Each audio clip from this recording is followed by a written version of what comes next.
Selamat berjumpa kembali saudaraku semuanya dengan channel YouTube Jati Diri. Dalam pertemuan yang ke-17 kali ini, marilah kita lanjutkan ajaran Bhairava Tantra lanjutan dari yang sebelumnya.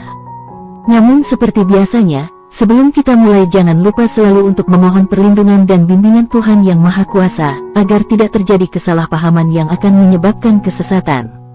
Pada pertemuan kita kali ini mari kita mengulas tentang teknik meditasi siwa yang kelima.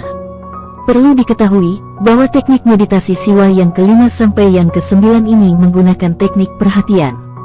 Dalam menyajikan tantra ini, kami sajikan secara sistematis, jadi tontonlah secara cermat mulai dari awal, jangan melompat-lompat agar tidak terjadi gagal paham. Dan mungkin bahasanya terkesan sedikit membingungkan, namun disitulah seninya. Cermatilah dengan kejernihan hati dan pikiran agar dapat menangkap maknanya secara benar. 5 teknik meditasi menggunakan perhatian. Ini merupakan teknik meditasi siwa yang kelima sampai ke-9. Teknik meditasi siwa yang kelima. Pemusatan perhatian di antara kedua alis, biarkan kesadaran di hadapan pikiran. Biarkan wujud tubuh terisi dengan saripati napas hingga ke ujung kepala dan di sana bagai disirami cahaya. Teknik meditasi siwa yang ke-6. Ketika berada dalam aktivitas duniawi, jagalah perhatian di antara kedua napas, dan terus berlatihlah, dalam beberapa hari akan lahir sebagai yang baru.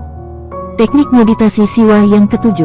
Dengan napas yang tidak berwujud di pusat dahi, ketika napas mencapai hati pada saat tidur, milikilah kendali atas mimpi dan atas kematian itu sendiri. Teknik meditasi siwa yang ke-8. Dengan rasa bakti yang sangat mendalam, pusatkan pada 2 persimpangan napas dan ketahuilah yang mengetahui. Teknik meditasi siwa yang ke-9. Berbaringlah selayaknya mati, marahlah dengan membara, berdiamlah atau tetaplah begitu, atau menatap tanpa menggerakkan bulu mata, atau isap sesuatu dan jadilah pengisapan atau perbuatan mengisap. Kita akan mengulas satu persatu kelima teknik meditasi siwa tersebut, dan mungkin akan kita bagi menjadi beberapa video berikutnya. Ketika salah satu filsuf besar dari Yunani, Pythagoras, sampai di Mesir untuk masuk ke sebuah sekolah esoterik rahasia para mistikus, ia ditolak. Pythagoras adalah salah satu pemikir hebat yang pernah ada. Ia tidak dapat mengerti. Ia mencoba mendaftar berkali-kali, tapi ia diberitahu bahwa hanya kalau ia lulus dalam sebuah latihan khusus yang melibatkan puasa dan latihan pernapasan ia dapat diterima di sekolah itu. Diceritakan bahwa Pythagoras menjawab, "Aku datang untuk pengetahuan, bukan untuk sebuah disiplin atau praktik." Tetapi pihak yang berwenang di sekolah tersebut mengatakan, "Kami tidak bisa memberimu pengetahuan kecuali engkau berbeda. Dan sungguh sama sekali kami tidak tertarik pada pengetahuan, kami di sini tertarik pada pengalaman langsung. Tidak ada pengetahuan sampai pengetahuan itu dialami langsung dan dijalani. Oleh karenanya engkau harus melewati puasa selama 40 hari, dan terus-menerus bernapas dengan cara tertentu, dengan kesadaran tertentu yang terpusat pada titik tertentu. Tidak ada jalan lain, sehingga akhirnya Pythagoras harus melewati latihan tersebut. Setelah selama 40 hari berpuasa, latihan pernapasan, latihan kesadaran, penuh perhatian dan terkonsentrasi, akhirnya ia diizinkan masuk ke sekolah tersebut. Diceritakan bahwa Pythagoras berkata, "Engkau tidak mengizinkan Pythagoras masuk. Aku adalah orang yang berbeda sekarang, aku terlahir kembali. Engkau benar dan aku salah, karena pada waktu itu seluruh sudut pandangku adalah intelektual belaka. Melalui proses pemurnian ini, keterpusatan jiwaku telah berubah. Dari intelek telah turun menuju hati. Sekarang aku dapat mirasa. Sebelum latihan ini aku hanya dapat memahami melalui intelektual, melalui kepala. Sekarang aku dapat mirasa. Sekarang sang kebenaran yang hakikat, the truth, bukan lagi hanya sekedar konsep bagiku, tetapi sebagai sebuah hidup, sebuah kehidupan. Kebenaran yang hakikat ini tidak lagi menjadi sebuah filosofi semata, tetapi sebuah pengalaman langsung. Kontak langsung dengan segala sesuatu yang ada ini, an experience eksistensial." Tahukah Anda, apakah latihan yang harus dilewati oleh Pythagoras tersebut? Teknik kelima ini adalah teknik yang diberikan kepada Pythagoras. Teknik ini diberikan di Mesir, tetapi teknik ini berasal dari India. Teknik kelima, pemusatan perhatian di antara kedua alis, biarkan kesadaran di hadapan pikiran. Biarkan wujud tubuh terisi dengan saripati napas hingga ke ujung kepala dan di sana bagai disirami cahaya. Mind di sini diartikan sebagai kesadaran yang mengetahui cita dalam bahasa Sanskerta atau bahasa Pali. Dan dot diartikan sebagai pikiran yang meliputi semua gambar yang terlihat, pembicaraan di pikiran, dan segala konsep dan proses berpikir. Teknik inilah yang diberikan kepada Pythagoras. Kemudian Pythagoras membawa teknik ini ke Yunani. Dan akhirnya ia menjadi sumber teknik ini di dunia barat, ia menjadi sumber semua mistikus di barat. Ia adalah bapak dari semua mistikus di barat. Teknik ini adalah satu metode yang sangat mendalam. Cobalah untuk mengerti kalimat ini. Pusatkan perhatian di antara kedua alis. Ilmu psikologi modern, penelitian ilmiah mengatakan di antara kedua alis ada sebuah kelenjar yang mana kelenjar tersebut adalah bagian paling misterius dari tubuh kita. Kelenjar ini disebut kelenjar pineal, bagi orang Tibet disebut sebagai mata ketiga Sivanetra atau mata ketiga Siva, mata Siva, mata Tantra. Di antara kedua mata ada mata ketiga, tapi belum berfungsi. Mata ketiga itu letaknya ada di situ, dan dapat berfungsi setiap saat, tetapi secara alamiah saja jarang berfungsi. Engkau harus melakukan sesuatu agar mata ketiga ini berfungsi. Mata ketiga ini tidak buta, hanya tertutup. Nah, teknik ini adalah teknik untuk membuka mata ketiga tersebut. Pusatkan perhatian di antara kedua alis. Tutup matamu lalu fokuskan kedua matamu tepat di tengah-tengah di antara kedua alis. Fokus tepat di tengah-tengahnya. Dengan mata tertutup, seolah-olah engkau melihat dengan kedua mata kamu. Berikan perhatian penuh pada titik ini. Ini adalah metode paling sederhana untuk menjadi penuh perhatian. Engkau tidak dapat menjadi penuh perhatian dengan mudah dengan bagian tubuh yang lain. Kelenjar ini menyerap perhatian seperti segala sesuatu. Jika engkau memperhatikan titik itu, kedua matamu akan terhipnotis oleh mata ketiga. Matamu akan menjadi terpaku tidak bergerak. Jika engkau mencoba penuh perhatian dengan bagian tubuh yang lain itu akan lebih sulit. Mata ketiga ini menyerap pemusatan perhatian, memaksa pemusatan perhatian. Titik tersebut adalah magnet bagi pemusatan perhatian. Sehingga semua metode dari seluruh dunia menggunakannya. Ini adalah cara termudah untuk melatih pemusatan perhatian karena bukan hanya engkau saja yang berusaha tetapi kelenjar tersebut akan membantumu. Kelenjar itu seperti magnet, perhatian kesadaranmu dibawa ke titik tersebut dengan paksa, lalu menyerapnya. Ada dikatakan dalam naskah-naskah kuno Tantra bahwa makanan bagi mata ketiga adalah pemusatan perhatian. Mata ketiga ini lapar, telah lapar dalam banyak kehidupanmu yang terdahulu. Jika engkau memusatkan perhatian di mata ketiga itu, ia akan menjadi hidup. Mata ketiga itu menjadi hidup, karena makanan telah diberikan kepadanya. Begitu engkau mengetahui bahwa pemusatan perhatian adalah makanan bagi mata ketiga, begitu engkau telah merasakan bagaimana perhatianmu ditarik dan terpusat di titik tersebut, ditarik oleh kelenjar pineal, maka pemusatan perhatian bukan lagi hal yang sulit bagimu. Engkau hanya perlu mengetahui titik yang tepat. Oleh karenanya tutup saja matamu, biarkan kedua matamu bergerak menuju ke tengah dan rasakan titik pusat tersebut.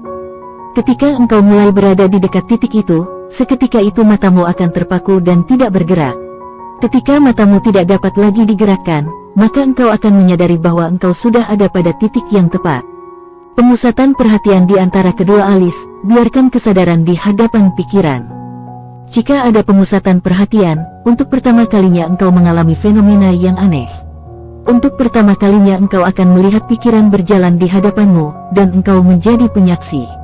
Ini seperti layar film, berbagai pikiran lalu lalang di depanmu dan engkau penontonnya.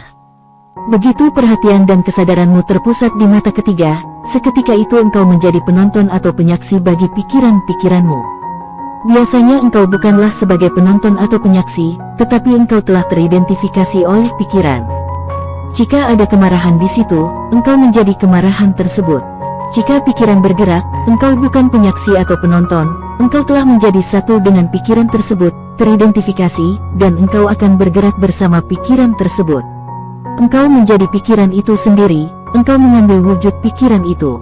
Ketika ada seks di dalam pikiranmu engkau menjadi seks itu sendiri. Ketika ada amarah di dalam pikiranmu maka engkau menjadi amarah itu sendiri. Ketika keserakahan ada di dalam pikiranmu maka engkau menjadi keserakahan itu sendiri. Begitu seterusnya. Setiap pikiran yang muncul engkau menjadi teridentifikasi olehnya. Engkau tidak memiliki sekat dan jarak dari pikiranmu. Tetaplah terfokus di mata ketigamu, maka tiba-tiba engkau telah menjadi penyaksi, penonton. Melalui mata ketiga engkau menjadi penyaksi bagi pikiranmu. Melalui mata ketiga engkau dapat melihat pikiran yang berjalan seperti awan di langit atau seperti orang yang berjalan di jalanan. Engkau duduk dan melalui jendela engkau melihat langit atau melihat orang di jalanan, engkau tidak lagi teridentifikasi. Saat ini engkau menyendiri, bagaikan seorang penonton dari puncak bukit, dan berbeda. Sekarang jika ada kemarahan engkau dapat melihatnya sebagai sebuah objek. Sekarang engkau dapat merasa bahwa engkau bukanlah kemarahan. Yang engkau rasakan adalah engkau dikelilingi kemarahan, kemarahan yang bagaikan awan datang dan mengelilingimu, akan tetapi engkau bukanlah kemarahan tersebut. Dan jika engkau bukanlah kemarahan, maka kemarahan itu akan menjadi lumpuh tak berguna, kemarahan itu tidak lagi dapat mempengaruhimu, engkau tetap tidak tersentuh. Kemarahan akan datang dan pergi, dan engkau akan tetap terpusat di dalam dirimu.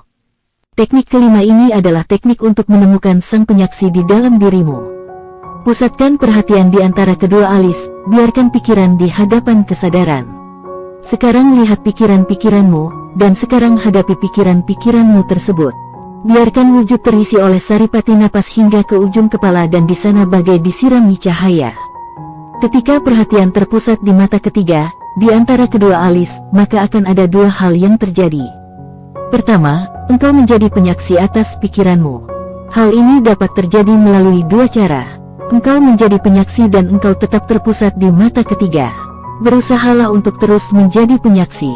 Apapun yang terjadi, berusahalah menjadi penyaksi atau penonton. Jika engkau merasa sakit, jika tubuhmu merasa gatal dan sakit, jika engkau memiliki kesedihan dan penderitaan, apapun itu, maka tetaplah menjadi penyaksi, disaksikan saja apapun yang nampak.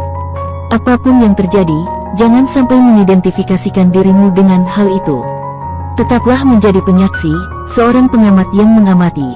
Lalu jika proses mengamati ini telah terjadi, engkau akan terpusat di mata ketiga. Hal sebaliknya juga dapat terjadi. Jika engkau terfokus pada mata ketiga, maka engkau akan menjadi penyaksi. Kedua hal ini adalah hal yang sama. Jadi hal pertama adalah, dengan terpusatnya perhatianmu pada mata ketiga, maka diri yang menyaksikan akan muncul. Dengan begitu engkau dapat menghadapi pikiranmu. Ini tadi adalah hal yang pertama. Dan hal yang kedua adalah, engkau dapat merasakan hal yang sangat halus dan indah dari bernapas. Engkau akan dapat merasakan wujud dari pernapasan, saripati dari proses bernapas. Pertama-tama cobalah untuk mengerti apa yang disebut wujud oleh saripati napas. Ketika engkau bernapas, engkau tidak hanya menarik dan menghembuskan udara. Ilmu sains mengatakan bahwa engkau hanya menghirup dan menghembuskan udara, hanya oksigen, hidrogen dan gas-gas lain dalam bentuk campurannya. Ilmu pengetahuan sains mengatakan engkau bernapaskan udara. Akan tetapi tantra mengatakan bahwa udara hanyalah sebuah wadah, bukan hal yang sebenarnya engkau napaskan. Yang engkau napaskan sebenarnya adalah prana, energi hidup. Udara hanyalah medianya saja, isinya adalah prana. Engkau bernapaskan prana, bukan hanya udara. Sains modern belum mampu menemukan apakah prana itu ada atau tidak, tetapi beberapa peneliti telah menemukan beberapa hal yang misterius. Bernapas bukanlah semata-mata udara. Ini sudah mulai dirasakan oleh peneliti-peneliti modern. Khususnya oleh seorang peneliti bernama Wilhelm Reich, seorang ahli psikologi. Dia menyebut energi hidup ini sebagai energi orgone. Ini sama dengan prana. Wilhelm Reich mengatakan ketika engkau bernapas, udara hanyalah wadahnya saja, dan isinya masih misterius dan dapat disebut sebagai orgone atau prana atau elan vital. Tetapi ini sangatlah halus, bukan hal yang bersifat material. Udara adalah materi sebagai wadahnya, tetapi isinya bukanlah materi, tetapi sesuatu yang sangat halus yang bukan materi yang bergerak melalui udara ini. Dampaknya sangat dapat dirasakan. Ketika engkau bersama seseorang yang segar dan penuh energi, maka engkau akan merasakan ada energi kesegaran muncul di dalam dirimu. Sebaliknya jika engkau bersama orang yang sakit maka engkau akan merasa energimu dihisap olehnya, seperti ada sesuatu yang diambil darimu. Ketika engkau pergi ke rumah sakit, kenapa engkau merasa begitu lelah? Karena energimu dihisap dari segala arah. Seluruh atmosfer di rumah sakit sebenarnya sedang sakit pula, dan semua orang di sana membutuhkan elan vital atau energi hidup lebih banyak prana yang dibutuhkan. Sehingga jika engkau ada di sana maka tanpa engkau sadari tiba-tiba pranamu mengalir keluar. Mengapa terkadang engkau merasa seperti lemas dan kelelahan ketika engkau berada di keramaian? karena pranamu sedang dihisap oleh orang-orang yang kekurangan energi hidupnya. Ketika engkau sedang sendiri di bawah langit di pagi hari, di bawah pohon, maka engkau akan segera merasakan kesegaran dan vitalitas di dalam dirimu. Inilah prana. Setiap orang membutuhkan ruang khusus. Jika ruang itu tidak diberikan, maka pranamu akan terhisap. Wilhelm Reich melakukan banyak percobaan, akan tetapi ia malah dikira orang gila. Sains memiliki tahayulnya sendiri, dan sains adalah hal yang sangat ortodoks dalam hal ini. Sains tidak dapat merasakan sesuatu yang lebih dari udara, tetapi para ahli spiritual telah melakukan dan mengalami hal yang berkaitan dengan prana sejak berabad-abad yang lalu. Engkau mungkin telah mendengar atau engkau mungkin telah menyaksikan sendiri seseorang yang masuk ke dalam keadaan samadhi, kesadaran kosmik, dikubur di dalam tanah selama berhari-hari tanpa udara sedikit pun masuk. Dahulu di Mesir pada tahun 1880, ada seseorang yang pernah mengalami samadhi semacam ini, yaitu dikubur di dalam tanah selama 40 tahun. Bahkan semua orang-orang yang menguburnya telah meninggal, karena ia keluar dari samadhinya pada tahun 1920, 40 tahun setelahnya. Pada tahun 1920 tidak ada orang yang mengira ia akan ditemukan dalam keadaan hidup, akan tetapi kenyataannya ia ditemukan dalam keadaan hidup. Dan ia tetap hidup hingga 10 tahun setelah itu. Ia menjadi benar-benar pucat, tetapi ia masih hidup. Dan tidak ada kemungkinan udara masuk sehingga ia dapat bernapas. Ia ditanyai oleh para dokter dan orang-orang, apakah rahasianya semua ini? Ia menjawab, kami tidak tahu. Yang kami tahu adalah prana dapat masuk dan mengalir dimanapun. Udara tidak dapat masuk, tetapi prana dapat masuk. Begitu engkau mengetahui bahwa engkau dapat menghirup prana secara langsung tanpa wadahnya, engkau dapat masuk ke dalam samadhi bahkan hingga berabad-abad lamanya. Saudaraku pemirsa channel YouTube Jati Diri semuanya. 5 teknik meditasi siwa yang menggunakan perhatian ini akan kita lanjutkan di beberapa video berikutnya. Dan mari kita akhiri sampai di sini dulu pertemuan kita kali ini. Kalau Tuhan mengizinkan kita lanjutkan di lain waktu. Dalam memahami ajaran Tantra ini Anda harus hati-hati, jangan sampai terperosok ke jurang kesesatan. Jika ada pertanyaan silahkan ditulis di kolom komentar, atau bisa lewat WhatsApp ke nomor 087756422100. Dan akhirnya jika ada kesalahan dari kami dalam bentuk apapun mohon dimaafkan. Semoga Anda semua selalu berbahagia. Amin.